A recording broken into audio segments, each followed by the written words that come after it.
All right, we are live for another episode of Real Estate Junkies podcast. Today we have an interview with Dalton Ogg, a rising star with eXp Realty. In just 6 months, Dalton has already made waves in the real estate world and is on track to becoming the rookie of the year. I would say it. We will dive into his journey, his strategies, and what it took to achieve rapid success as a new agent in today's market.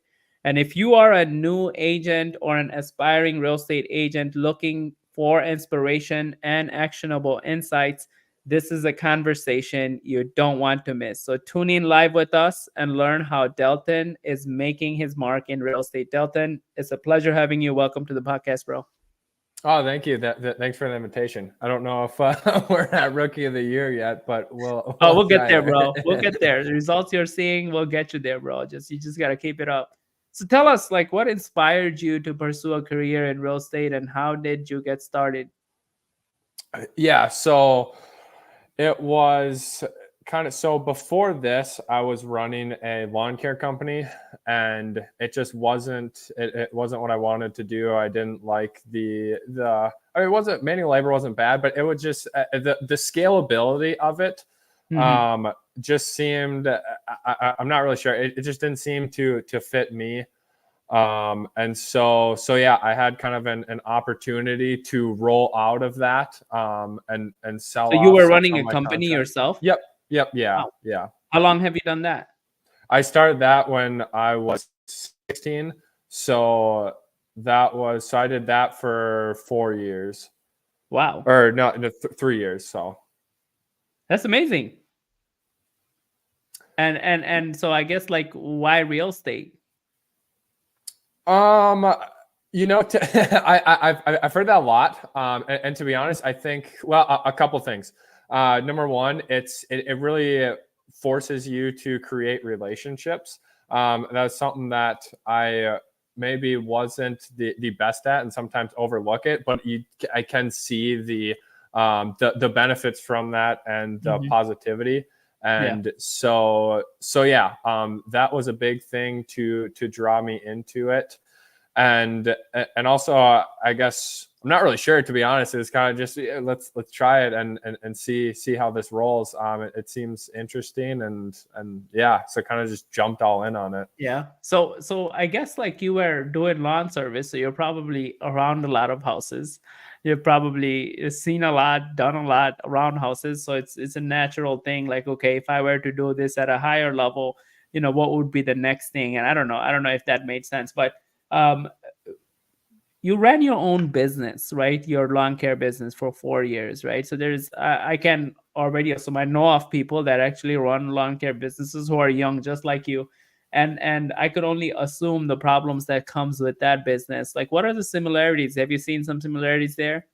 Oh, for sure, yeah. It's definitely. I mean, just presenting, right? Like when you go out for a lawn care bid, I mean, you're presenting yourself, your company. I mean, you have your sheets, and people are always trying to nick you down on price and stuff, and it's that same negotiation. Yeah. And just yeah, meeting people and being confident presenting prices, and yeah, that's a big thing, I think, is the presentation and presenting in front of Yeah. people. Yeah. To where now you get people in front of you, and it's just all right. Well, it just doesn't seem like uncomfortable.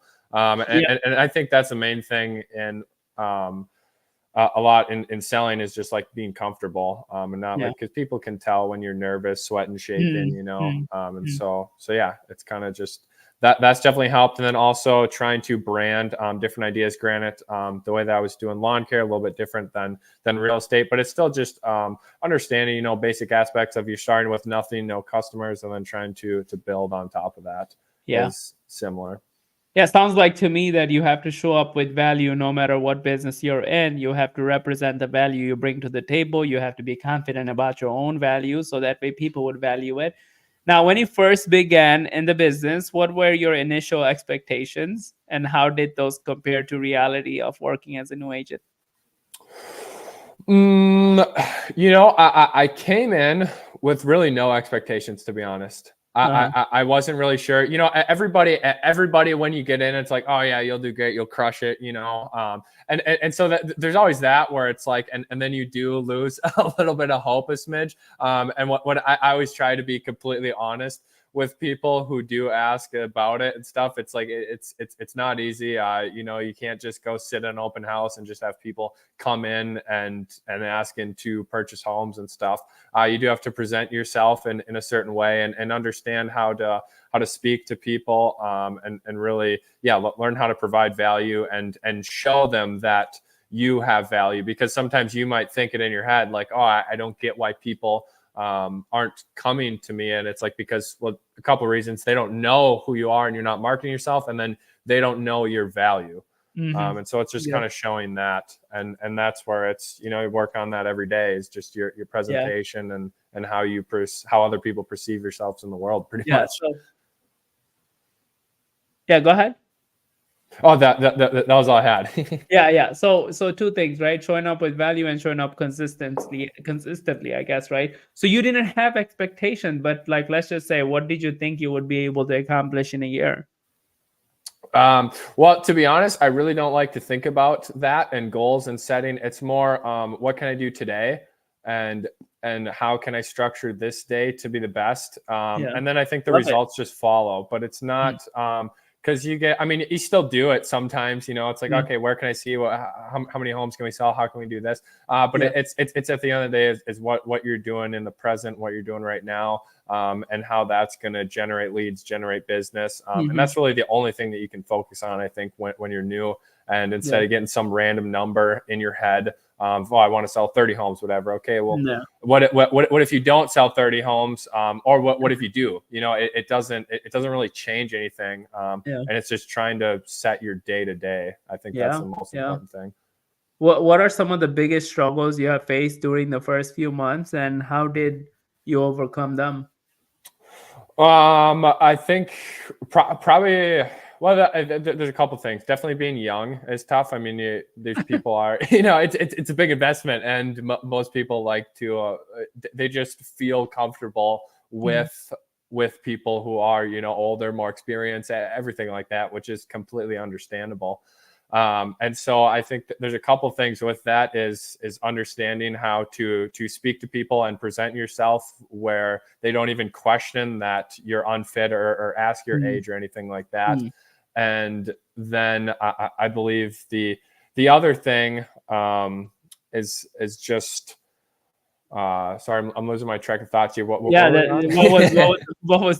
some of the struggles you faced in the beginning? beginning? Yeah. I think the other thing is rejection as well. And that's always tough. Like a lot of, I do a lot of calls and stuff like that. And it's coming to the realization where you can't help everybody and everybody doesn't need your service, and just realizing that and roll the next one. And that, I mean, I still struggle with that every day.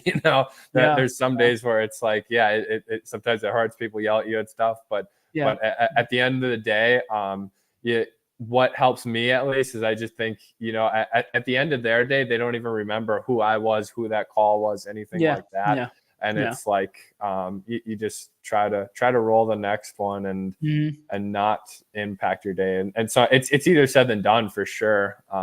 At least in my experience. But that's definitely the hard one is getting told so many no's. Oh, that was a lot of valuable advice. See, like, I think I had the same experience, right? Starting 12 years ago, I was like, 30?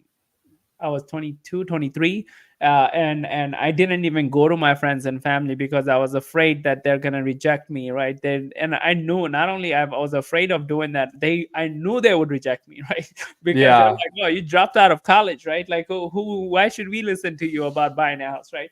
But like, I think when I think back, right, I still get rejected, right? Like, after have been sold of over 1,000 houses, I still get rejected. Hopefully that makes you feel better, right?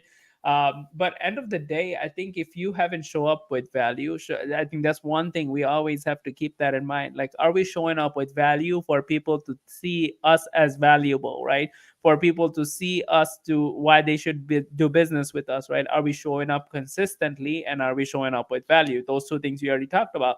Now the last thing, right? Rejection, right? I think what helps is if you don't take it personally, right?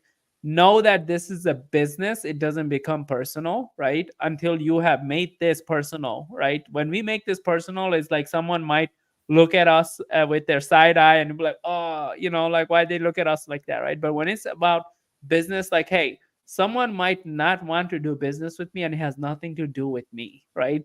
It has nothing to do with my personality, my character. It does not reflect on my character. It does not reflect on my identity. Someone might not choose me just because I'm white. Someone might not choose me just because I'm darker. Someone might not choose me because the way I speak, but it has nothing to do with my identity. It's a strictly business decision they have made, right? But I think another factor when it comes to rejection is that we have to put the time in to learn the right skill set to be able to not get rejected often, right? If you're out there trying to bang your head on the wall saying there is no door, hey, it's not the wall's fault. There was no door in the first place, right?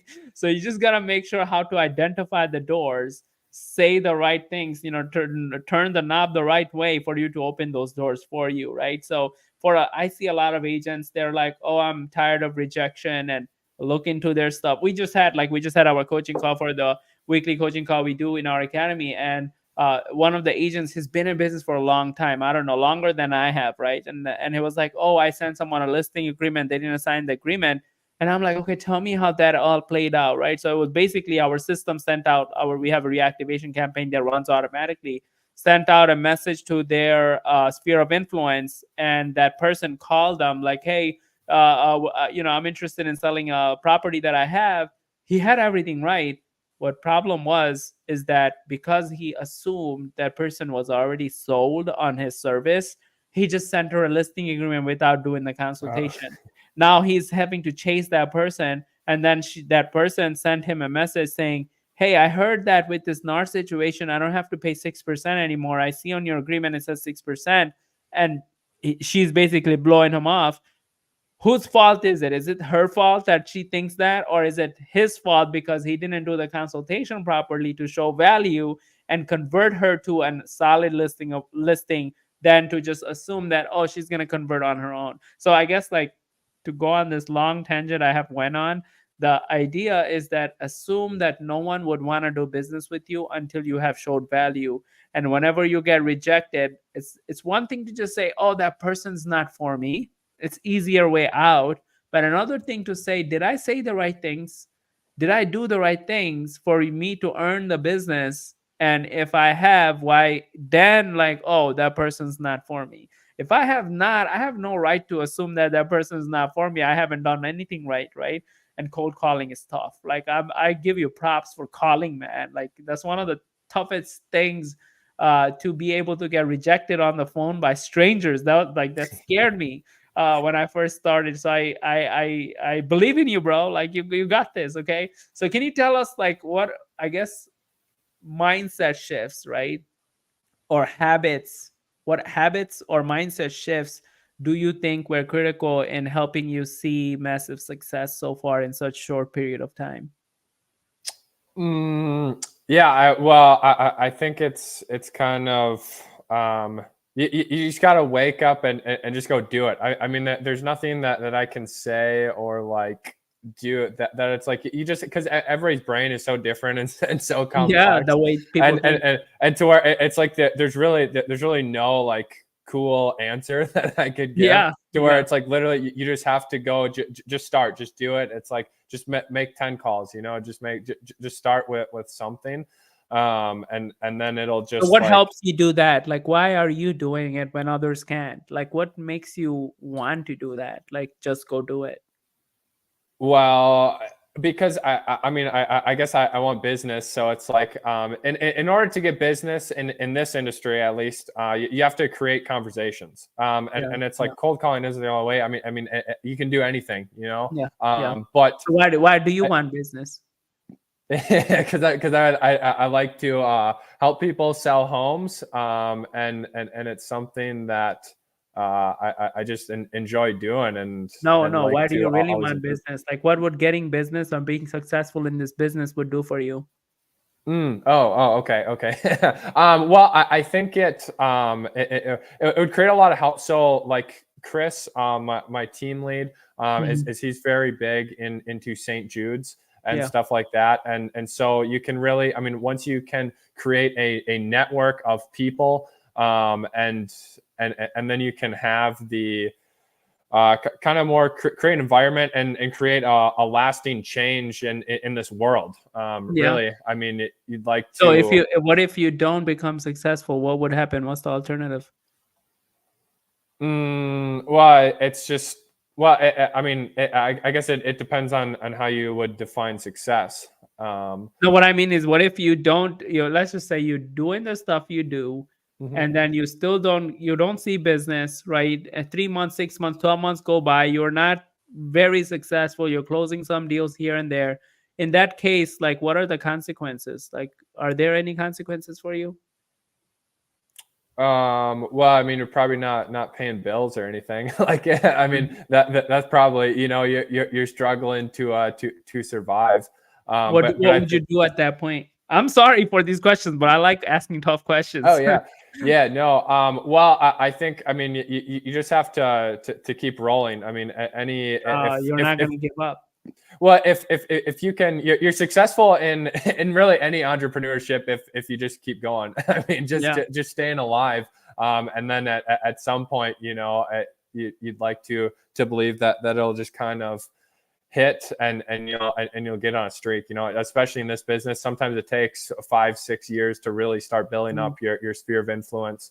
And you just have to keep on grinding and keep yeah. rolling through it. I think the reason why, now let's go back to, like, why did I ask you those questions, is because you mentioned that just waking up in the morning, doing things you don't want to do, and just go do it, right? Um, I work with over 200 agents now, right? And a lot of them are new agents, right? And we have taken 10 brand new agents to 100,000 GCI in their first year, right? And those who made it, right? Like, and doesn't mean like those who didn't make 100,000 in GCI in their first year were not successful, right? They did deals, right? But those who were ultra successful, right? Only difference that I have seen, that I was able to observe and find, right, was that those who did versus those who did not, where those who did, they were very clear why they needed to, right? Why, either they were very clear on their desire to, right, or the pain they were running from. Like, they were very clear on that. Like, hey, if I don't do this, if I don't wake up and do the stuff that I want to do, I would run into this situation, that situation, that situation. They were very clear on that, so they were running from a certain pain, or they were very clear on the desire that they wanted to achieve. They were running towards that desire, and it's very hard for a person to actually come up with the desires or pain they're running from. A lot of times, it requires some guidance, but I think that's what makes someone do the stuff they want to do or they don't want to do, right? uh, Hmm. what about habitual shift, right? Like, what changes have you made before and after now? Like, what are you doing now that you didn't used to do before? Yeah. I think, well, when I first started, it was, you kind of, and I think a lot of agents do this, is you kind of just expect the phone to ring a little bit, and you sit around and you're like, I'm not really sure what's going on exactly. And you're kind of letting the day just happen to you versus setting time blocks and positioning your time and setting up your business to where it's like, Yeah. it's 8:30 in the morning. I have to be going out and getting business, and if you get a call from a client, it can wait until noon. Yeah. Yeah. And so that's the thing, and I struggle with that every day. You sit there, you get a call, and it's like, okay, yeah, I can go take this. Yeah. But it's like that's really hurting your business, and you Yeah. have to set times and where you have to just go out and get Yeah. business. No, I love that. I love that. I think being proactive versus reactive is what you're talking about, right? Just waiting for things to come to you versus going out there and getting it, right? Like, time blocking is what really setting yourself up to do something that you need to do versus just sitting around, like, waiting for things to come to you and then doing it, or reacting to something versus proacting, right? So I love that advice, man. So can you tell us about your first big win or deal? What did that moment mean for you as a new agent? Yeah, it was my first deal.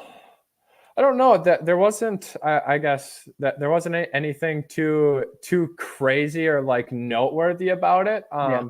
It kind of it was like for me, I'm never really satisfied, so it's kind of just like, all right, there's one. Now we'll go get the other one, I guess. Yeah. And, Love and, that. and, and I don't know. It just Hungry. never like that. There wasn't really anything crazy about it because it was like it's just one, And in this business, I mean, you just have to keep Yeah. on getting I love getting a that. lot more. So yeah, Yeah. it was just kind of the start. That's amazing. It's that hungry attitude, right? Not being satisfied, not falling, not settling in, right? Like, oh, I closed my first deal. Let's go on vacation, take some time off, right? Now it was like, hey, this is just one. Let's go on, get another one, right? But how did it really feel? Like once you closed the first one, like did you get like some more confidence in yourself? Yeah, I think so a little bit for sure. Yeah. Yeah, there's definitely that where it's like you get through it, and then it's like it's always. I mean, when you can have your presentations and know and understand these contracts, when you're out trying to get business, I do believe that you are a little bit more confident because you are confident that you can help these people and can Because service you've done them. it, right? Like you've Yeah, done yeah. one. Yeah, so I definitely do think that helps a smidge for sure. That's Yeah. definitely a benefit. For sure. Yeah, yeah, yeah. So, what are you doing now to build out your client base right now? What strategies are effective for you right now to get in front of more people and build more relationship? Yep. Yeah. I mean, the main thing that I do focus on is calling, and so try to time block right away in the morning. Always Yeah. calling expireds Mm. at 8 o'clock in the morning, and then generally those are sometimes they can be pretty rough. Yeah. It depends on the day, but yeah, and then it's just consistently doing that, and then also if you get a new listing, circle prospecting around that. Uh-huh. And then also absentee owners are another People that good are one. vacant properties. Yeah. Yep, yeah. Vacant properties. There's always, and it's a lot of those guys are. It's not going to be your now business, where Yeah. your All right, sure. expireds are. You're most likely going to be listing that if Yeah. you do get it within the week or so.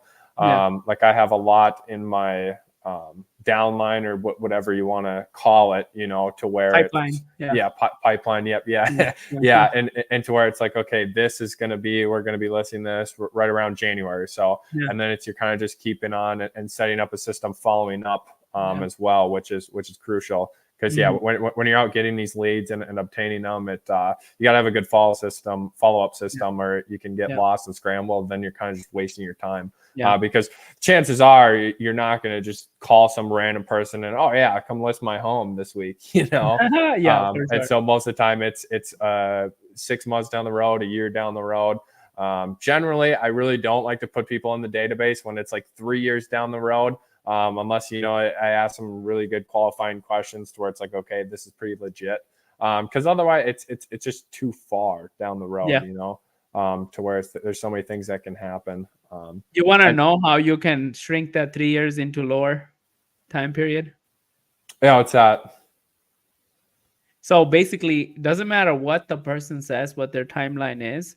Like, oh yeah, I understand you're not looking to do business right now. So would it be value to you if we get on a call? Maybe I can come meet you at your place, or we get on a Zoom call where we can go over that 3 year plan for you and see what are you exactly looking for, what would the market, and tell you what would the market look like at that point.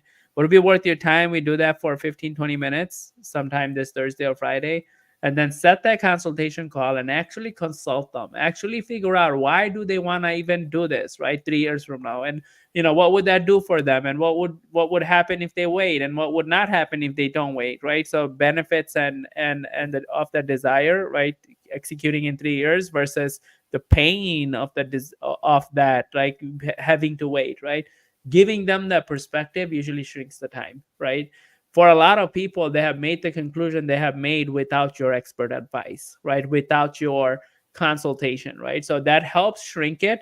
But I would put like being in business for 12 years now, right? We have a database of 130,000 people.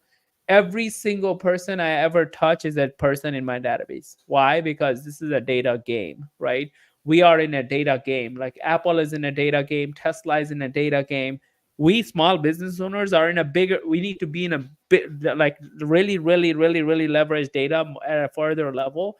But you have to be like, I know your concern is like, I don't want to muddy my that database, right? Like with people that are not qualified. So, you know, if you did do a consultation with person, that connection you would build with that person, even if they do it in 3 years, that's your business. It's gonna come to you, right? What the math is, I think 85 or 90% of people that do business with the realtor is the first realtor they meet, right? So it's like when you do that, and of course you got to continue to stay in front of them, so you got to have a follow-up process. So I love that, man. What would you say your reason for joining EXP as a new agent, and what how has that played a role? Yeah, well, I think it's, I mean, obviously there's a lot of burnout in this industry and a lot, and I think just being, at right now, I don't have anybody under me, Yeah. but having the opportunity to kind of build it's almost like a separate business Mm, under that, and to wow. have Yeah. continual income to then provide more value to my clients, Yeah. with having more revenue, and being able to service them better. I think that provides a lot of value, and it's just, you meet a lot of cool people in the company, and like, there's a lot of opportunities that I feel like there's a lot of old school brokerages that are kind of missing out on. Yeah, yeah. I love the fact that you're already thinking in that route. Like you're just getting in business. Like someone would say, like, how dare you think like that, right? But hey, like good for you, man. Like you're already thinking like, hey, there is this opportunity that I can tap into when I become ready. So you're just aligning yourself with that company that allows you to do that. I love that. And what would you say your top resources and training? I know you're part of the team that you rely on that are helping you get started and stay on track. Sorry, what was that question? Well, what is your top resource or trainings that you are leveraging right now that is allowing you to, you know, stay on track? Yep. Yeah. A couple things. So I have a coach just for my cold calling and stuff, so I can really Mm, work on my skills and I love everything, that. and so we can track that. And then the other thing is, yeah, having a team, because when you first start out, you don't have much, uh, very many, like Authority. a good presentation to provide or Yeah, anything, and yeah, they really help with providing presentation value, and then yeah, being backed with being in business for so long. And it's also, you get more opportunities with open houses when you're first starting. We have, I think, 16 agents on the team now or mm, something. So, wow. there's always open house opportunities. There's a lot more opportunities, and then there's always somebody to call too.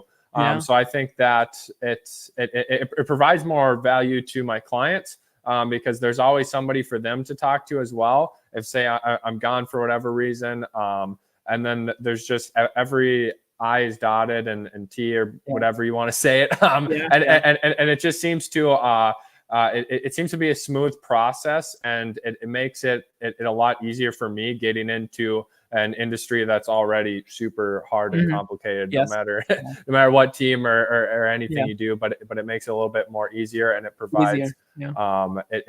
I can show a little bit more value, I believe, Yeah. with being aligned I, with the I, team. I do highly recommend for new agents to get started with the team so they can follow someone else, right?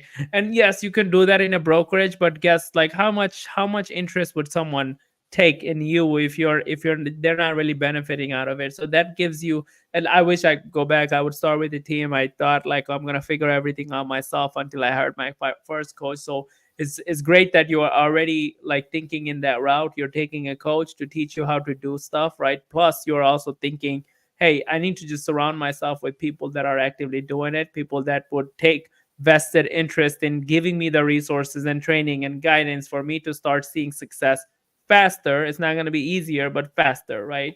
I know we're running out of time. I got so many questions to ask you, but what are you doing to build a referral network, or like what are you doing to stay in front of your own sphere of influence? Like sounds like you are getting in front of a lot of people that don't know you. What do you do for that?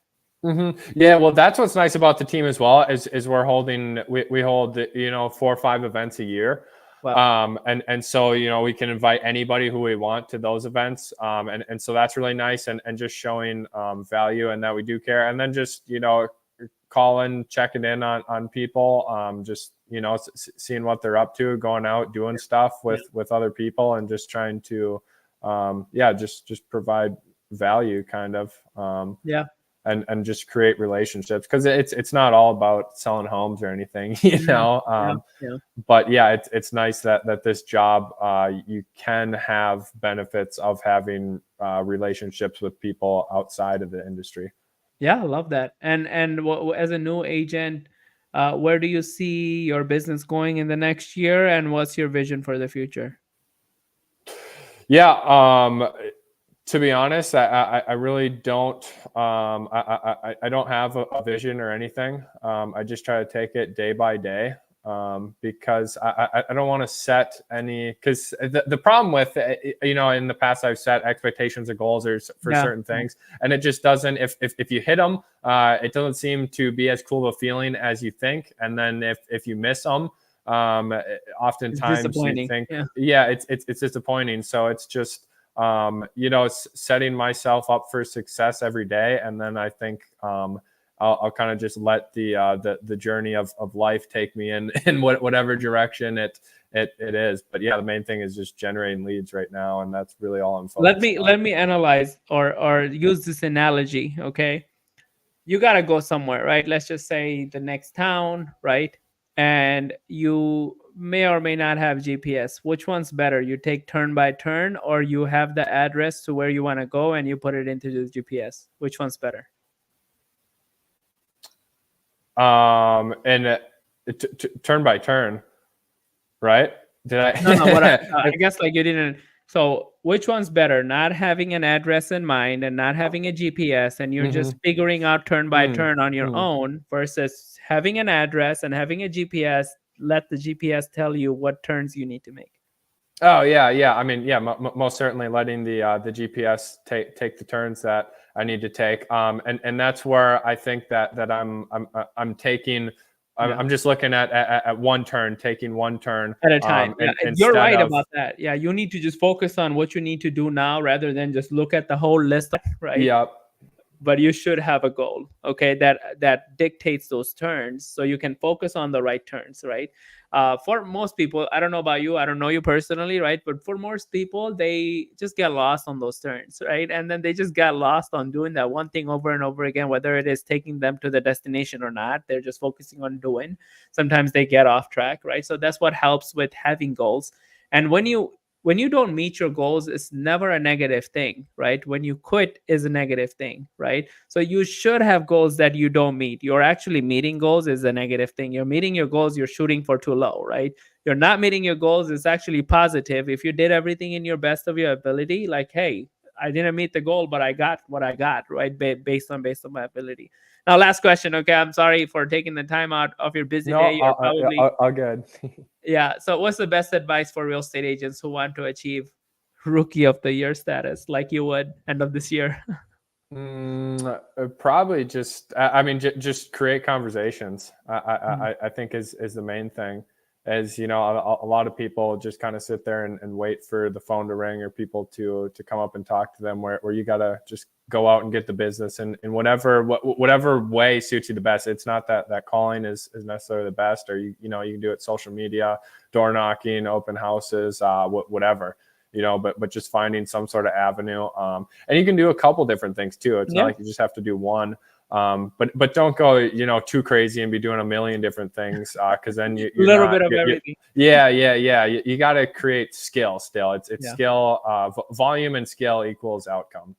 Yeah, I love that. I love that. I love that advice, man. So, what I got from you is do activities that lead to conversations.